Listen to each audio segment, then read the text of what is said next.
বাংলাদেশ ও চীনুর G2G উদ্যোগের আওতায় কর্ণফুলী নদীর পূর্ব তীরে দক্ষিণ চট্টগ্রামের আনোয়ারার প্রায় 783 একর জমিত গড়ি তোলার দেশের অন্যতম বৃহৎ বিদেশি বিনিয়োগ ভিত্তিক শিল্প প্রকল্প চীনা অর্থনৈতিক শিল্পাঞ্চল।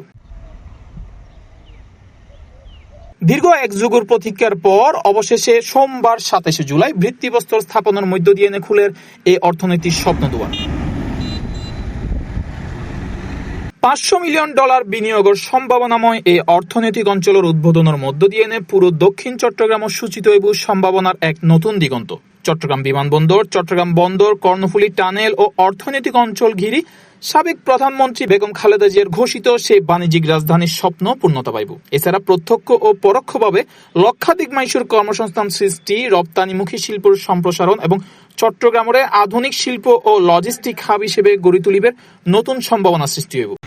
আর আজ অত্যন্ত আনন্দের সহিত ব্যাপারে জানাইতে চাই, দীর্ঘদিন বন্ধ থাকার পরে চায়নার যে ইকোনমিক জোন আর আনোয়ারাত লুকিনে আছে এবং ইনশাল্লাহ আগামী 27 তারিখ এবার ভিত্তিপ্রস্তর কার্যক্রমের আনুষ্ঠানিক উদ্বোধন শুরু হবে।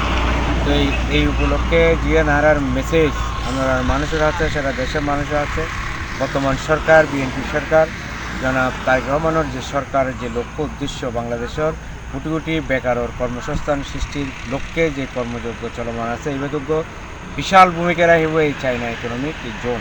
যেহেতু $1 বিলিয়ন রপ্তানি আন করে বৈদেশিক মুদ্রা অর্জন করে দেশে সাথে সাথে এই দেশের তথা এই অঞ্চলের লক্ষাধিক লক্ষ লক্ষ মানুষের বেকার যুবকদের কর্মসংস্থানের সৃষ্টি করবে। আর এখানে স্বাগতম জানাই।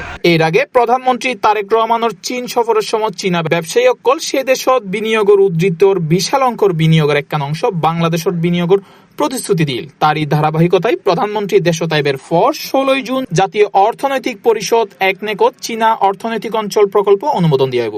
বাংলাদেশের অর্থনৈতিক অঞ্চল কর্তৃপক্ষ বেজার বাস্তবায়নে প্রকল্প এর আওতায় জেটি সংযোগ সড়ক, অভ্যন্তরীণ সড়ক নেটওয়ার্ক, পানি সংরক্ষণাগার, গ্যাস সঞ্চালন সুবিধা, কেন্দ্রীয় বর্জ্য তরল শোধনাগার, বহুমুখী জেটি, কঠিন বর্জ্য সংগ্রহ কেন্দ্র, সীমানা প্রাচীর ও বিদ্যুৎ উপকেন্দ্র নির্মাণ করা হইব।